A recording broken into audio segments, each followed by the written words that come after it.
Welcome to the Missing Link in Your Healing podcast. This is the place where we bring to you pieces of your health and healing journey puzzle, pieces that you may not have thought of or don't know. We embrace a very holistic perspective, taking into account the physical, mental, energetic, emotional. So hang in for another episode. We're going to start a conversation, episode 1 of 3, around our relationship with food, which actually is a relationship with ourselves. So I'm going to let Loretta just carry on now. And this is going to be quite a journey. 3 episodes coming up, this being the first of our relationship with food. You might find some interesting little surprises in this. So Loretta, I can't wait. Thanks, Antoinette. And yes, before you think, oh, well, I don't have issues with food and stop listening, you may well hear some things that you don't know. So hang in there, as Antoinette said.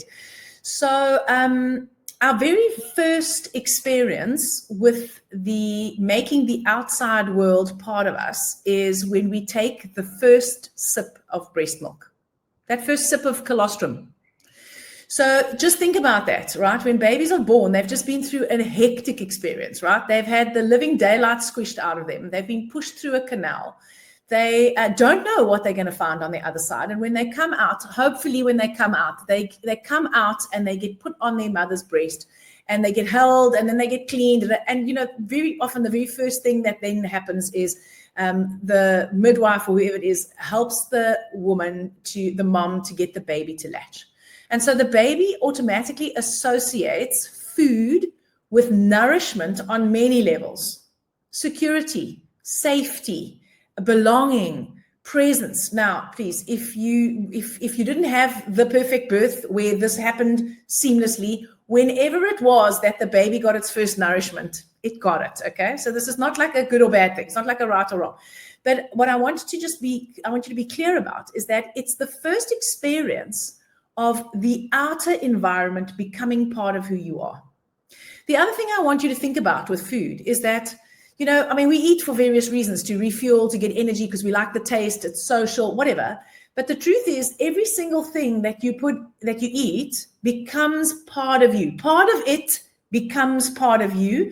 And the parts that are not going to become part of you, you excrete. So we have an incredibly intimate relationship with food that we often don't think about, because it's just, so for some people, I'm very food driven. So I've had many food issues my whole life. Okay. But there are some people, and I'm always astounded when I meet them, who are not particularly food driven. It's like, take it or leave it. Okay. I'm not talking about the people who deliberately don't eat, because there are lots of those as well. Right. But I have met a few people in my life, and I've got some of these people in my family who literally are not food driven. They like it. They enjoy it. They eat when they're hungry. And that's where their relationship with food begins and ends. For the rest of us, it can be very, very complicated. So when we look at our relationships with food, there's a whole spectrum. On the one end of the spectrum, on the most extreme end of the spectrum, we have eating disorders. We have anorexia nervosa and we have bulimia.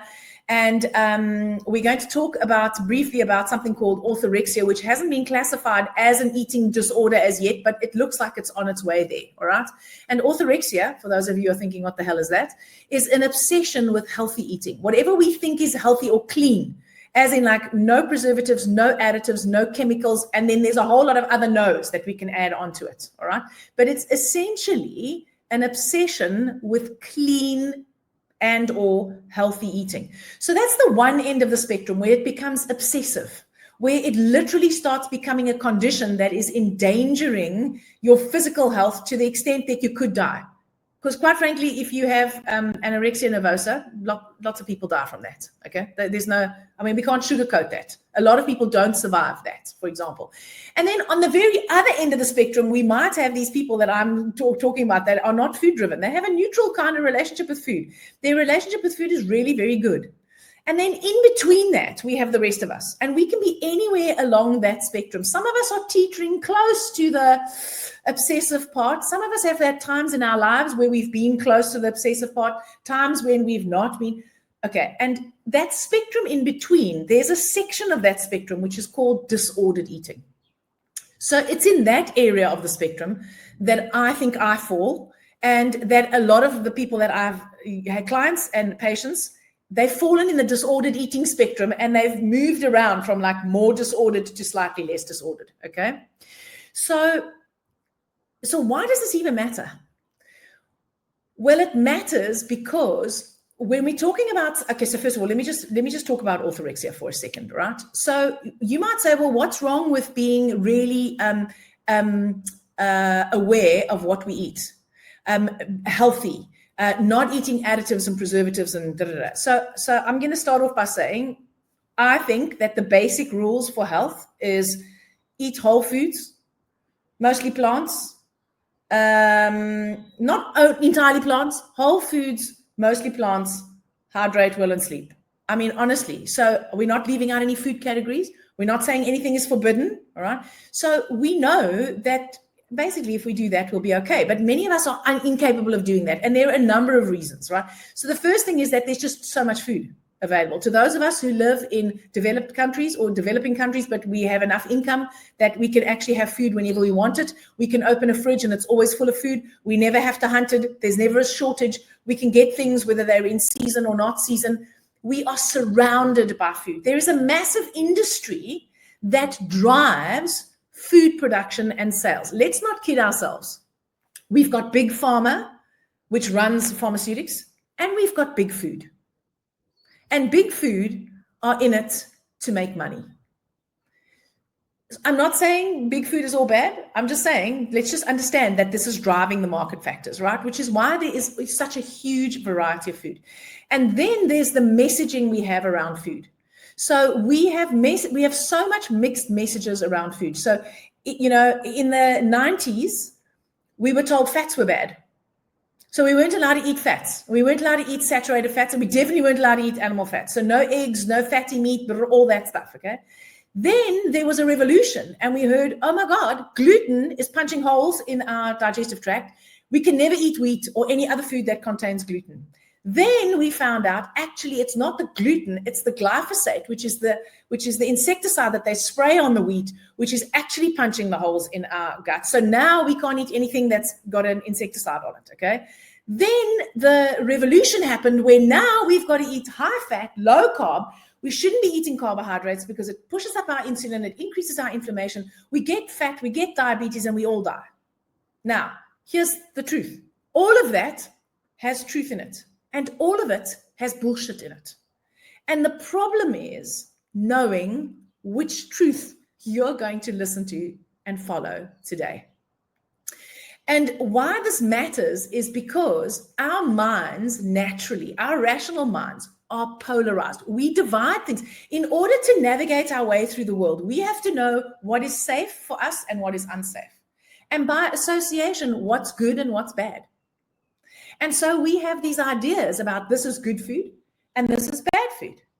Now, why this is such an important topic is because you can be polarized into, I don't care whether it's good or bad, I'm going to eat it only because I like it, and live on a diet of preserved, processed, non-whole foods. And me, Ms. Health over here, is going to look down her nose and judge you for doing that and go, well, you know what, it's going to make you really sick and it's going to kill you sooner rather than later, okay? Because I am going to say what you think is good for you is really bad for you, so I'm going to judge it.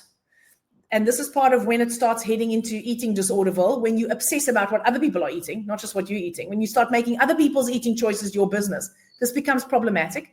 But it's human nature. I'm going to say that's really bad, but what I eat is really good. And so by extrapolation, when you eat what is bad, you are bad. And when you eat what is good, you are good. And we've all got that conversation going on inside our heads constantly. So any one of you who's ever been on a diet, a restrictive diet for whatever reason, whether it was because, you needed, your doctor said your cholesterol had to come down, or you needed to lose weight, or whatever it was, right? Why do we call it cheating? So think about the language. When you're in a relationship with another individual and they have an affair with someone else, we call it cheating and we condemn it.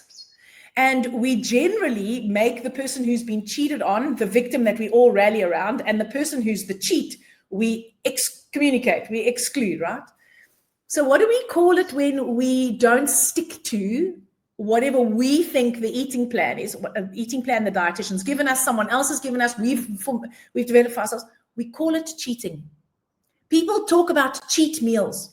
They talk about cheat days. And so what do you feel like when you're the cheat? What do you think about yourself unconsciously? You don't even know that you're having those thoughts about yourself, right? And so you might go, well, why does this matter? Well, I'll tell you why this matters.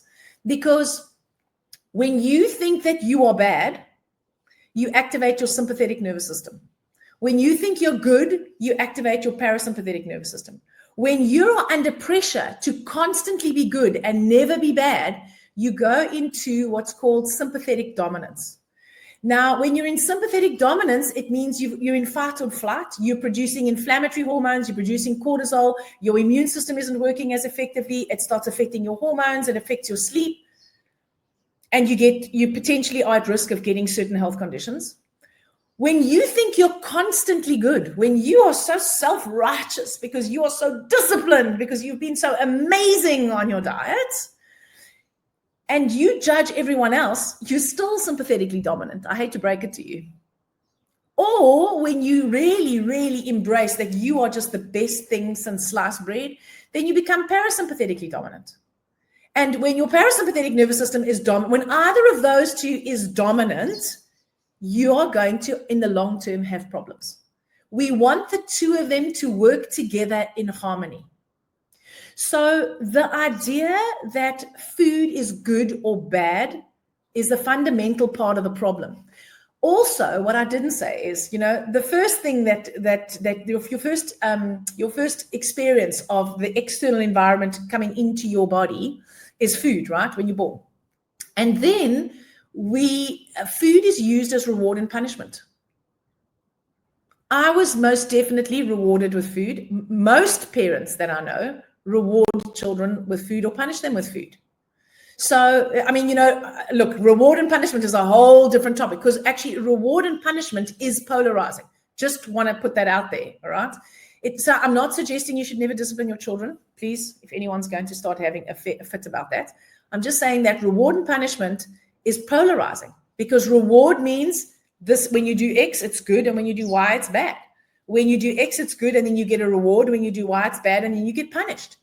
And so what happens is, because food is often mirrored to us as reward and punishment. So you know what, like when you've just done a really difficult workout and you've burnt, 7 bajillion calories, then you can reward yourself by having the cake. We do that. Humans do that. So it's reward and punishment. We start using food as reward and punishment. What we don't realize is that when we're rewarding, we're making a judgment about ourselves. And when we're punishing, we're also making a judgment about ourselves. And so fundamentally, underneath all of this lies your relationship with yourself. So not every interaction that you have with food is necessarily rewarding or punishment, but there's a lot of layers here. You can see why eating disorders are such a big deal, actually, right? And why eating disorders are classified as a mental health issue that affects your physical body, because it's so layered. It's so multifaceted. And the last thing I want to say about this good or bad is that when you are good, you make a story about what it means about you when you're good. So in other words, if I'm good, then I might be deserving of love. I might be deserving of a reward. I might be deserving of validation. When I'm bad, I deserve none of that because I'm a terrible human being. When all I've actually done is eating a food that is on my bad list. I mean, if you think about how ridiculous this actually is. I mean, if you think about it really clearly, honestly, it's ridiculous. But it's not, because it's not driven by our rational intellect. This is driven by our emotional, fear-based reality of how do we navigate our way through the world in a way that's safe. So here's the thing. Food is the thing Okay, then other things, but food is one of the things that keeps us alive. And what we've created in our society is a minefield every day for people navigating their way through just fueling themselves.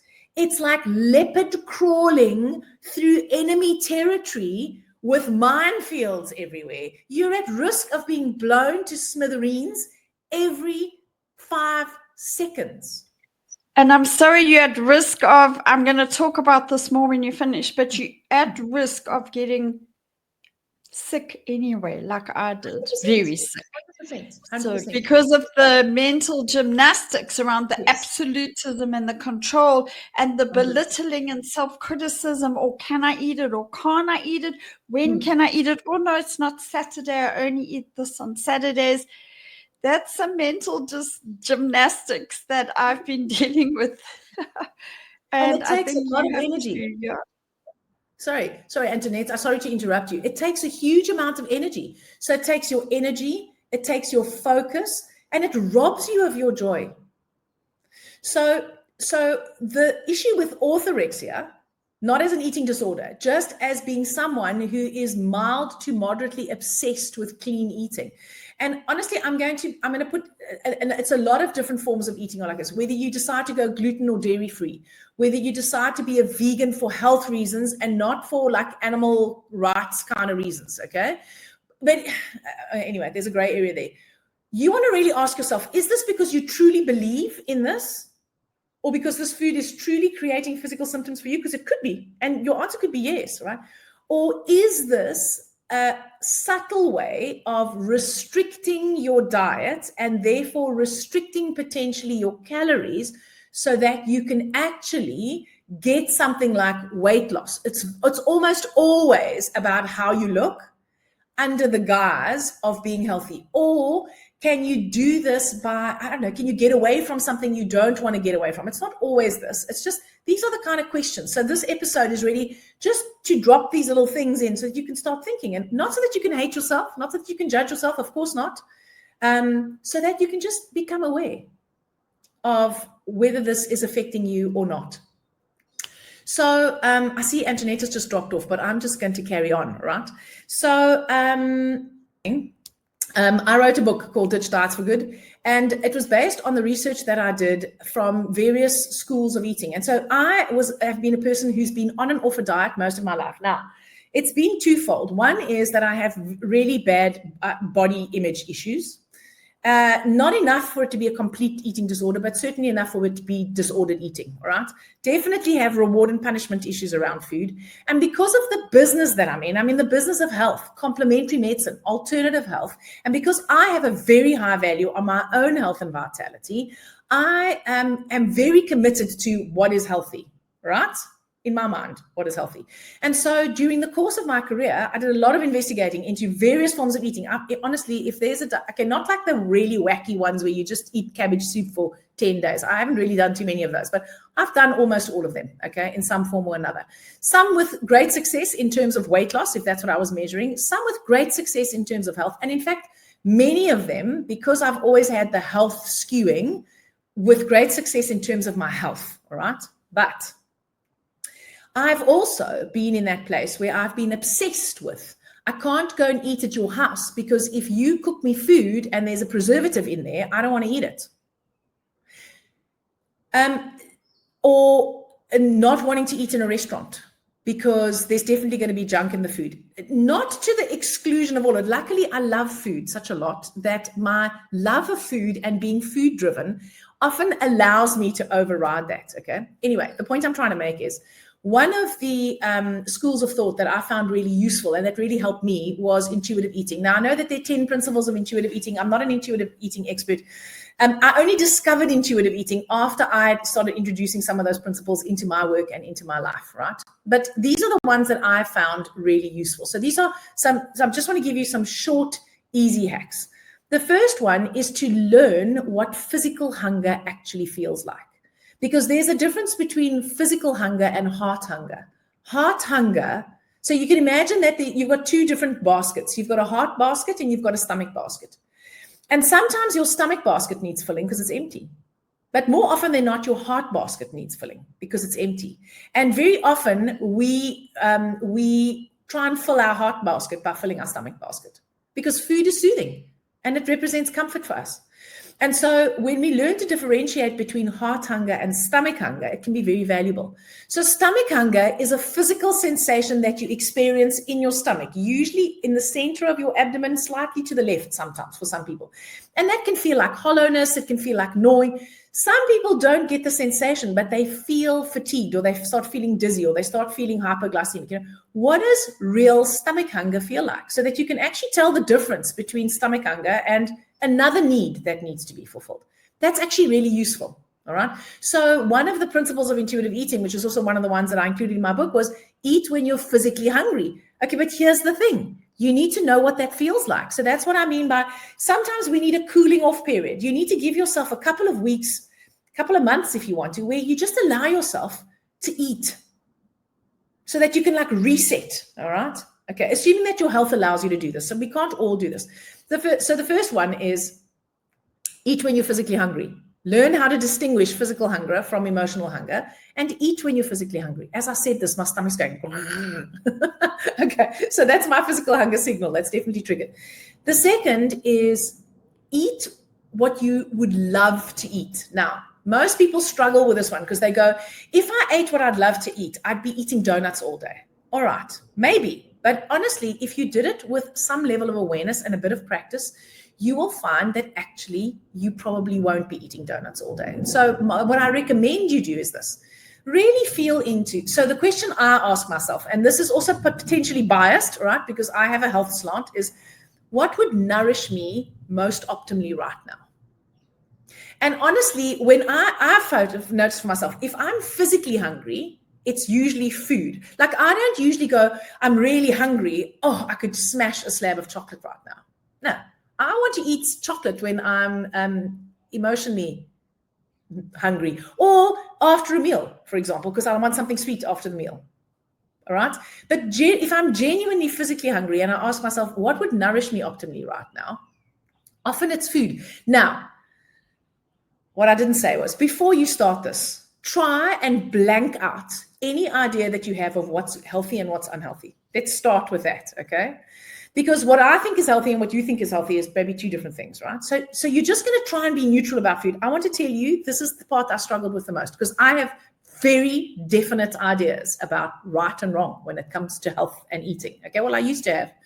So it's very difficult to start becoming gray about it, but you want to try as best you can, be neutral. So am I physically hungry? Yes. What would nourish me optimally right now? Okay, so let's just say I go sourdough toast and avocado. All right, so now I go off and I go make the sourdough toast with the avocado. Eat it slowly with awareness. What does it taste like in your mouth? What does it feel like? How satisfying is this to you? The eating slowly is not just so that you eat less. It's not about eating less or more. It's about appreciating the food, the mouthfeel, the taste. You know, if I'm going, oh, I can only eat avo once a week, when I'm eating that avocado and I just hoover it in, I don't even taste it. So if you can slow it down and you can eat with awareness, what does it taste like? What does it feel like? How delicious is this? No distractions, no TV, no phone, none of that, okay? On your own, aware. If you start doing that, you're already starting to recultivate your relationship with food and you get all sorts of information. Now, I know this is going to seem like a complete drag, but if you've got a little notebook or your phone, just leave yourself a voice note about what it means. And then this is really important. So eat anything you want to, but check in with yourself half an hour after you've eaten. How does it feel in your physical body? An hour after you've eaten, how do you physically feel? What's your energy level like? How clear is your mind? What's your mood like? What is the talk that you're having? What is the conversation you're having about the food you've just eaten? Because if you do that, you cultivate a true awareness of the effect of the food in your body. So I might say, sourdough toast and avo, I'm clear, I can think, I can work better, I'm on it. And you might say, sourdough toast and avo, all I want to do is have a nap. Now, if you can have a nap, by all means, go ahead and have a nap. But if you've got to, I don't know, see 3 clients and you've got a meeting and you've got to be on it, well, then possibly sourdough toast and avo before you've got to do a lot of work is not great for you. Doesn't mean it's bad. It doesn't mean it's unhealthy food for you. It's just under those circumstances, it's not a good time to eat it. Antoinette? So I just want to add one sentence. And also I've noticed, because I've had a lot of food issues as well, is it's accumulative. So today what I do is I go, oh, Avo and toast. Oh, I feel good. I'm energized. And I have this kind of thing then, oh, I can eat it every single day because it was good for me on Tuesday. And then a week down the line, it's taken me a long time to be this self-aware. So it also, it's different for different people and it changes. I don't know if you found this over time for us. Am I right? Yeah, for sure. For sure. So the more aware I've become, the less of certain things I eat, and actually the more of certain things I eat, which I would ordinarily not have eaten. So I know if I eat a piece of cake, the worst thing that happens if I eat a piece of cake is I feel like it was too sweet. I have some negative self-talk, not too much anymore, and it makes me sleepy. So if I'm going to have coffee with a friend and I don't have anything important to do afterwards, I can definitely have the cake. And sometimes, even if I know the cake's going to make me sleepy and I've got a meeting and I really want the cake, I'm going to eat the cake. It's about just being aware, because when you're aware of how it makes you feel, then you become more empowered to choose whether you're going to eat it or not. Remember, you're not becoming aware of, is this food bad for me? It's just, when I eat this food, this is the consequence. If I eat too much gluten, I have a lot of gas. I don't like that. So then I don't eat too much gluten. Or if I eat too much gluten, I have to be prepared to pay the price. That's probably too much information for everyone. But you get what I'm saying, So we want to try and not be prescriptive. Sorry, Antoinette. Sorry, I just need to interject now that also for me, one of the major things, and I didn't even know I was doing this, it's so unconscious, is because I was very rigid about what I ate, but on Saturdays or certain days, I gave myself a break. And then it took me a very long time to notice how bad I felt about what I was eating, even though I'd given myself permission. Like, oh, here you are eating this. And so, I mean, really, it was so subtle and actually unconscious. So I've been... Yeah, that story we tell ourselves, like maybe cognitively on the conscious level, we're going, okay, Saturdays. I mean, also these extreme restrictions I had. Saturdays, I can have gluten and a coffee, and the other days I can't. But then I'm enjoying that, but I'm still on some level, I've noticed, like, oh, I'm eating a pizza. It's like, there's a little narrative that's very quiet, but actually very powerful. And that's what affects our health, is like that little part of me that goes, you shouldn't be doing this. And is it going to harm me? That is more, that's worse for our health than the pizza in a way, don't you 100%, think? 100%, yes. So this is not so it's very difficult to have this conversation without making it sound like eating healthily is not important, or that you can just eat anything, or that you can eat lots of processed foods. I mean, and I know that all of you listening know that, but I just want to reiterate this, okay? This is not about, and this is not about, is pizza a good food or is it bad food? It's, is pizza today the food for me? So this is why we want to start becoming neutral about food. And the reason why I say this is because what will happen is that the more conscious you become, the more, I do believe, just like the body gravitates towards health, your body is going to signal to you what is best for you. So you know what? You can think that veganism is the new healthy kid on the block. You can eat like a vegan. Again, most people who actually change to vegetarianism and veganism don't do it well. Sorry, but that is a judgment, but I've seen that a lot of times. But you know what? You may feel awful. And I feel amazing when I don't eat animal products, all right? So this is about taking your power back. And it's the same whether we're talking about your healing journey and which treatment and therapy you're going to use and which coach you're going to go to, and all that, or whether it comes to what are you eating. If you want to start practicing truly empowering yourself, food is the most amazing teacher. And you know why? Because you have to eat every day. Okay, maybe you can fast for a day or two, but you know what? By and large, most of us eat every day, and most of us eat at least once, if not more, every day. And so you have the food together with your body becomes the teacher for what's best for you. So if you want to practice,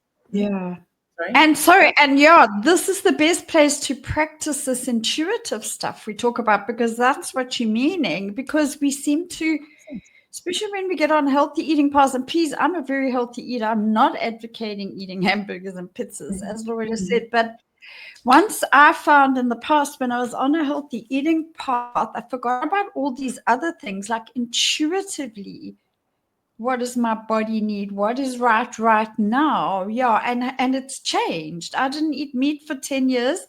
Then I had to eat meat after cancer and animal products, and now I'm not eating them again. So the intuition, that's what you're talking to here, isn't it, as well? 100%, because your body has an innate wisdom. So we may have, I think I've said this before, we tend to think that intuition is like a message, a download, the burning bush kind of moment. And it can be, 100% it can be, but you have this vehicle that you're in. This is this vehicle that allows you to navigate your way through life. And it is constantly giving you information. It is the GPS. And so your relationship with food tells you about how do you polarize? How judgmental are you? How much do you stick your nose in other people's business? Do you know that I lived in the UK for a long time? I don't do it so much anymore. I'm just trying to think if I still do it. I probably do on occasion do it, but not so much consciously anymore. In fact, I'm going to have to track it now. I look at what's in the supermarket trolley of other people in the store, and then I silently roll my eyes at what they are going to put into their bodies. I don't do it that badly anymore, but I do. I do still judge it, right? And that's okay. You know why? Because we've all been so programmed. We've been so brainwashed. And of course, I have ideas about what's healthy for me. And I don't know, it seems to be like an auto reaction that if this is, I think the reason why we do it is because it allows us to feel superior, and it basically allows us to give ourselves the noddy badge of approval when we can judge that someone else is doing it worse than us. Or maybe it's just competitiveness. It doesn't matter. It doesn't actually matter. But your relationship with food tells you about what your relationship is with yourself. How do you reward yourself? How do you punish yourself? Why do you reward yourself? Why do you punish yourself? What is that talk? So as Antoinette said, that self-talk about what it means because you ate the burger. It's not about eating the burger. It's what does eating the burger mean in terms of, you broke your diet, you've done a bad thing. And you know what? It's a very, very slippery slope from you've done a bad thing to you are a bad person. You don't have enough discipline and you're just a slob. And that negative self-talk activates your sympathetic nervous system, right back to the beginning of this conversation, all right? Because every time we step out of what we think is good or bad and we judge ourselves, we activate our sympathetic nervous system. Every time someone else tells me what you just did was bad and I make that mean something about myself, activates my sympathetic nervous system. So food and your relationship with food and how food makes you feel and how conscious you are around food and how you eat food can give you vital information about yourself. And your body you've got like body intuition. How your body feels will telegraph to you whether this is for you or not. And this way, you can start tailoring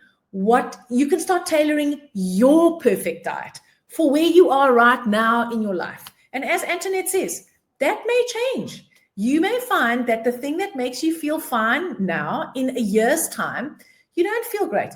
I had the opposite. I used to not be able to tolerate dairy products, not poor liver, not great detoxification, blah, blah, blah. Dairy products used to make me feel bad. This was before I didn't eat them consciously. And I love them. I loved cheese. And so if I ate a pizza or something, it would make me feel absolutely dreadful. I'd have a terrible headache. I don't have that anymore. So, after being really conscious about it, and I can't remember what I did. It was just years ago, probably more than a decade ago now, maybe 2 decades ago. Because I took steps to improve my health at that point, and I improved my liver function, I realized that actually, if I occasionally eat that, I don't actually feel sick. It doesn't make me feel bad. I don't get the headache. So there's certain things that you are not able to eat that you might be able to eat again. There's certain things that made you feel amazing that just make you feel not amazing, which means that you can constantly change it without having to listen to whoever the new diet guru is on the block. Because honestly, if you go online now, you will find every piece of conflicting information possible. And all it does is it scares you, it overwhelms you, and you end up taking zero action. So I think my take-home message is food can be your teacher. Your body has an innate intuitive intelligence. It's constantly trying to guide you to what's best for you so that you can become your own dietitian and your own healer. Doesn't mean you don't have a great dietitian or a great nutritionist or a great complementary medicine person or a great doctor. It's just that you, with their help, you can intuit what's best for you also. Yeah, because it's very, very noisy out there right now. So what I'm going to say next, I just want to preface with Loretta's been on a healthy eating path most of her life. I have for 35 years. So we are not talking about not eating healthy. But I'm going to do an episode on orthorexia because one of the things that's driven this is this obsessive culture we have now, especially in the Western world, around healthy eating and when you should eat and what you should eat. And what actually triggered this episode today is I was standing in a queue at a shop in our city here 2 weeks ago. And I don't know, I talked to everybody and I told somebody about my pancreas or something. I don't know. I was talking to a woman because the queue was long. And she said to me, oh, but all you have to do is go on this green juice thing. I've just started it. You just have to have a lot of green juice and all this blah, blah. And I'm like, I'm 35 years down this path. And a guy in a health shop told me the same thing. I must heal my pancreatic problem by fasting or doing X, Y, Z. And I'm far enough down this path to know that that's just not right what that woman said. She's just started on a healthy eating path and now she's obsessed with it, just like I was in the beginning. And so that doesn't mean I don't do green juice or I don't eat more vegetables than anything else. But that's how prolific it's become in our society. And we don't even have that kind of country like America or England where people are really, where we live, we don't even have vegan coffee shops or restaurants, but even here now somebody in a queue is telling me, well, all you have to do is do green juice. So that is just it triggered something in me, and I said to Loretta, can we talk about this? And then since I've been thinking about my relationship with food, which I've been thinking about for 8 years, actually. I've been having conversations with amazing people, but not unconscious people, high level, really people who are living a very conscious life and have really got life together, but they have this weird dance with food. Binging. Those of us that are healthy, I can't binge at the moment because my pancreatic issue has been so interesting, but I can binge out, as my friend Simone and I were talking about. We've done an episode with her on fibromyalgia. We don't binge on rubbish, slap chips. We binge on gluten-free kind of cookies, but it's not actually the packet of cookies or the 3 rusks, which is too much for me. It may not be too much for someone else. So I've got to look at, because food is yet again an issue in my life now.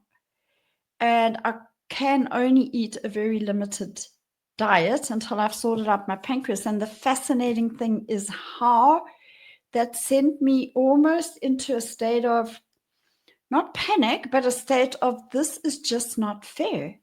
I can't even eat healthy food. And then, so I sat down one day and I'm like, how exactly are you feeling, Antoine? I was feeling absolutely, the feeling was so big for the situation. It's like, what is really going on here, Antoine? Why are you feeling so pissed off about not being able to eat until you've sorted this out. Of course I eat, but I have a very limited diet. And it's so interesting because in the past I was forcing a limited diet because I thought it was right. And now I'm being forced to. So I'm getting the whole spectrum here. And when I really sat with this, I started crying, actually, Loretta. Started crying, and I'm like, why crying? Why are you crying about not being able to eat this and that? And it just went down another layer, and I got boom, boom. It just came up from my subconscious, whatever, my soul. Food is a safe space for me. It's a comfort space. And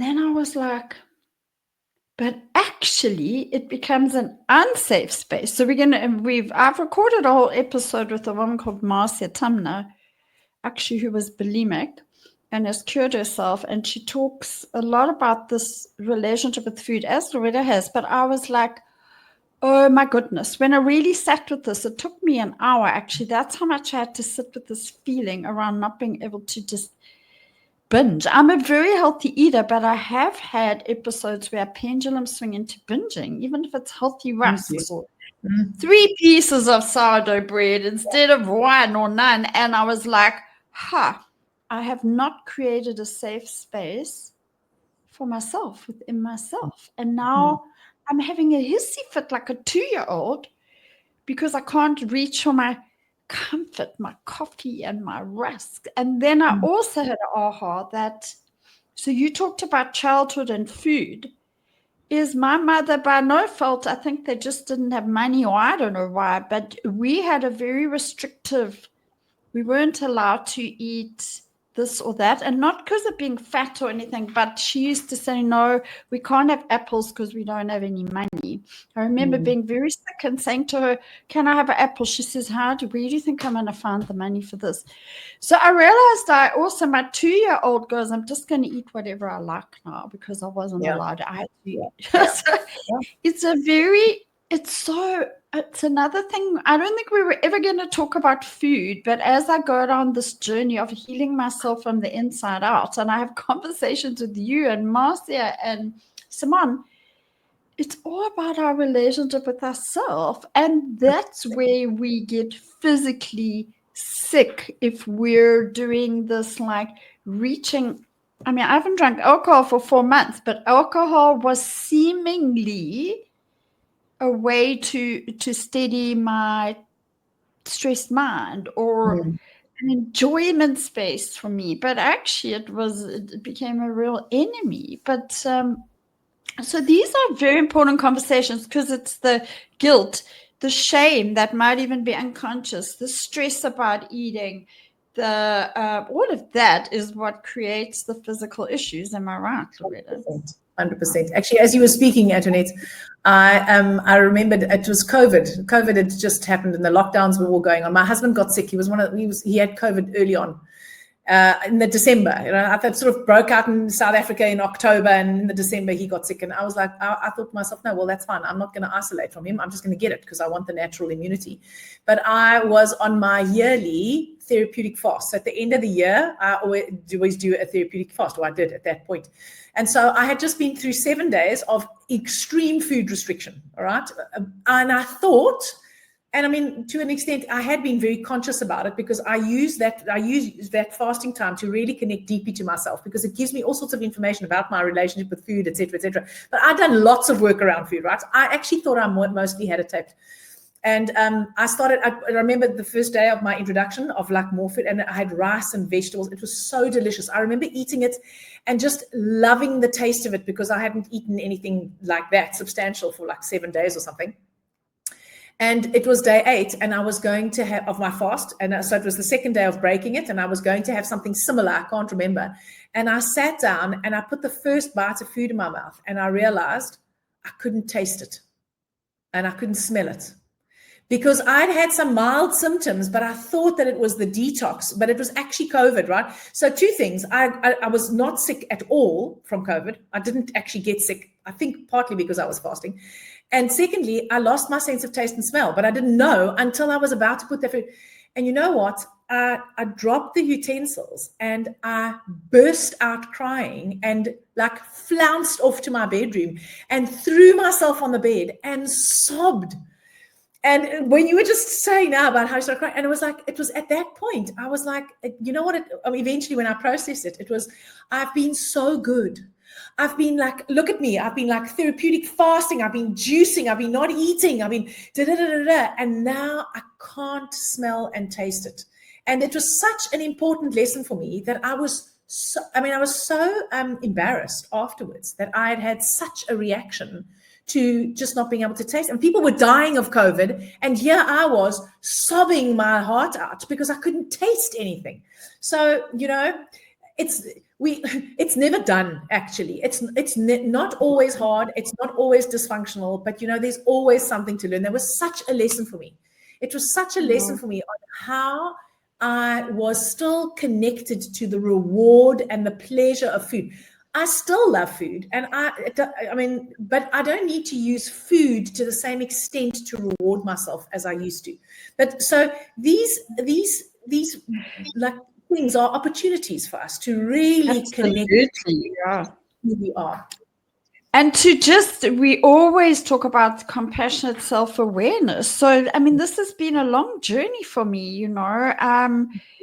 And so it takes time, and it goes to different layers and levels. And the one insight I had in that shop the other day, and when I did this research on orthorexia and just my own insights, is one interesting thing about people like me. I don't know about you and other people who go healthy. I went extremely healthy very much in 2008. And therefore, I thought I was deeply connected to my body and looking after my body and my health.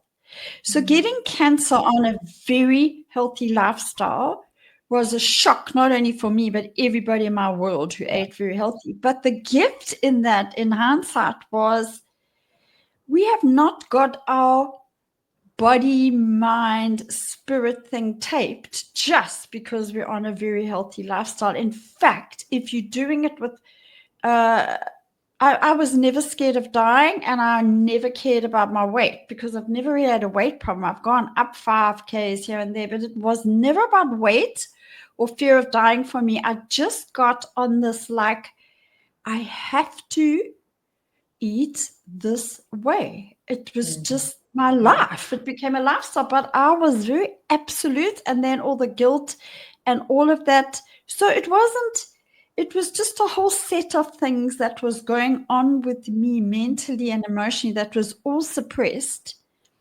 that led to the cancer. But yes, so just because we're eating very healthy, like Loretta does, and I still do, doesn't mean we don't have some, doesn't mean we're not, what I'm trying to say, and I didn't say it well, is we think we're connected to our bodies because we're putting healthy food in our mouths. Yeah. And I had to learn the really hard way. Till right now, I had to get really sick again to go, how connected are you to this vehicle which houses your spirit and everything? Because yes, you tend to eat healthy, but sometimes, honestly, Rita, even me, and I'm quite a conscious person, I'm multitasking while I'm eating. No, me too. I'm eating to distract myself because I don't want to show up to do what I need to do. I'm eating, as an unconscious safety place. And I'm like, so are you really connected to your body or not? And that's a journey like everything else. It becomes And by the way, I just want to mention, a few years ago, Loretta and I recorded a YouTube interview where you talked about, are you treating your body like a trash yard or something? Yeah, like a garbage tip. It's actually quite interesting. So if you go on our YouTube channel, you'll find that video is still on there. I just want to last thing say that so those of us who have interest in spirituality, and we spend time in contemplation or meditation, lots of time on the mat, and we all want to still our minds, and we want to be mindful, we want to be aware. the journey with food, you can literally use your relationship with food as your daily practice. And if you did that as your daily practice, you would be connecting to your spirit and meditating and doing mindfulness every single time you ate or thought about eating. That is so big in the preparation and the eating, Loretta. All of it. That is all of it. so Yes. amazing. And so since we all have to eat and we all have to prepare the food or get the food or whatever the case may be, this is a vehicle. So instead of spending 4 hours a day on your yoga mat, you can still spend 4 hours a day or an hour a day. I'm not saying don't get on your yoga mat, but don't think that this is not meditation. Because I say that leading on from what Antoinette said. Listen, just because you've got awareness and because you can connect to your intuition and because you're a healthy eater, like Antoinette and I, like 30 years down the line, blah, blah, blah, blah, blah. It is that we are by default set to forget. Yes. Our default setting is thinking we've got it and then we don't have to focus on it anymore. So please don't shoot for perfection because it's never going to happen. So I do not have all my shit together when it comes to food. I had 4 biscuits and a block of chocolate to get myself through a lecture yesterday because I joined a lecture and on Sundays I don't like to do that, but I really wanted to go to the lecture. And eventually I was like, you know what, I'm just going to eat something while I'm sitting watching a lecture. So does that make me a bad person? No. Does it mean I don't know what I'm talking about? Absolutely not. Does it mean I ate 4 biscuits and a block of chocolate? Yes, that's what it means. Does it mean that maybe I actually should have been honest with myself and not gone to the lecture? Possibly. No, maybe. Was there any massive harm done? No. Did I get an insight? Yes. Did I use that time to practice eating the biscuits and the chocolate and then not hating myself for it afterwards? Absolutely. This doesn't mean you're never going to get there. It doesn't mean you're never going to have the insight, but please don't set perfection as your goal. So if you meditate every day, do you imagine that you're going to become enlightened, levitate, and leave your body if you just do this enough? We might be shooting for that, but the chances of it happening are incredibly slim, all right? So don't shoot for perfection in how you connect to your intuition or how you eat or how you don't eat. Just do the practice. So you can use food to find out what your relationship is with yourself, get insights into your relationship with food, how you punish and reward yourself, how you think about yourself. You can use it as a daily meditation. And while you're doing that, you can be creating amazing health and vitality for yourself. I didn't know any of this stuff when I started out on a healthy food journey. And I have to say, I have had a very healthy, I've been blessed with having a very healthy life and having high vitality my whole life. So you do not have to be an expert.